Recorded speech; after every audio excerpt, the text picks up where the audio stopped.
ये भारत अब दुनिया का पिछलग्गू नहीं बल्कि दुनिया की 5वीं बड़ी अर्थव्यवस्था बन चुका है और आने वाले समय में मात्र 2 वर्ष में भारत दुनिया की 3री बड़ी अर्थव्यवस्था बनेगा, इसमें कोई संदेह नहीं। आज प्रधानमंत्री मोदी जी के नेतृत्व में जीवन के हर एक क्षेत्र में व्यापक परिवर्तन हमें देखने को मिला है। क्या वह शिक्षा का हो, क्या वह स्वास्थ्य का हो, क्या वह रोजगार का हो, क्या वह निवेश का हो, विरासत और विकास एक नए पहचान के रूप में पूरे देश को आगे बढ़ाने का कार्य कर रहा है। एक नए भारत का दर्शन हो रहा है। वह भारत अब दुनिया का पिछलग्गू नहीं बल्कि दुनिया को अपने पीछे चलने के लिए मजबूर करने वाला भारत है। अपने पुरुषार्थ से दुनिया को अपने पिछलग्गू बनाने के लिए मजबूर करने वाला भारत है। और यही कारण है इस नए भारत को हर एक व्यक्ति कौतूहल की निगाहों से देख रहा है।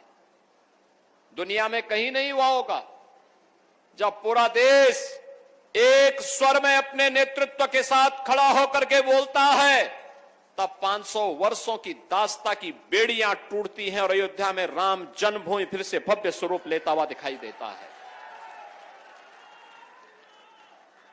जब पूरा देश अपनी विरासत पर गौरव की अनुभूति करता है, तब महाकुंभ में 66 करोड़ से अधिक देश और दुनिया का श्रद्धालु आकर के भारत के सनातन की सामर्थ्य को दुनिया के सामने प्रस्तुत करने में सफल हो जाता है। ये नया भारत है। इस नए भारत ने अपने सामर्थ्य की ताकत का एहसास भी कराया है, अपने सौहार्द की और सद्भाव की ताकत का एहसास भी कराया है और इसी ने दुनिया को यह संदेश भी दिया है कि बल बुद्धि और वैभव में भले ही हम कितने भी मजबूत क्यों ना हो, लेकिन हम जबरन किसी पर आधिपत्य न स्वीकार करेंगे और न किसी का बलपूर्वक किसी का ग्रहण ही करेंगे। दुनिया में इतिहास इस बात का साक्षी है, किसी भी कालखंड में भारत ने तलवार के बल पर किसी पर शासन नहीं किया, किसी पे नहीं किया। याद करिए, पहचान का संकट 14 के पहले क्यों देश के पास था?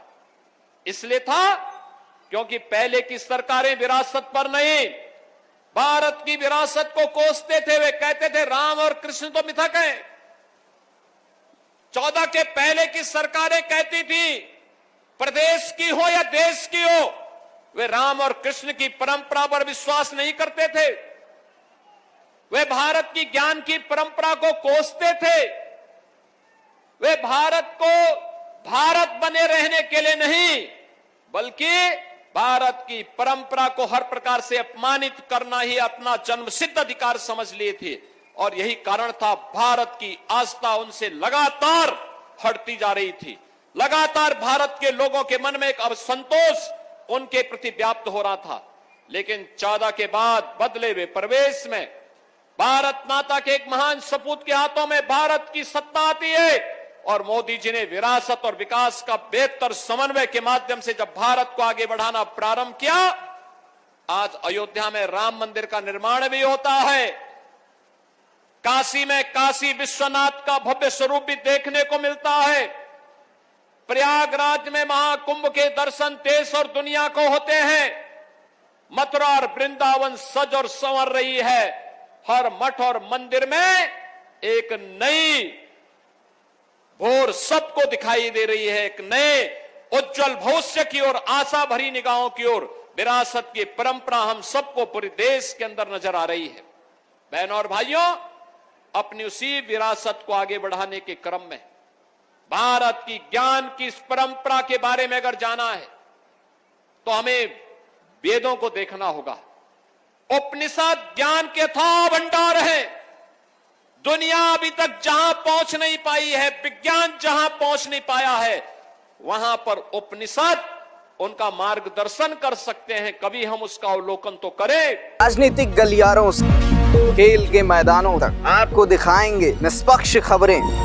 जन एक्सप्रेस, सच दिखाने की जिद।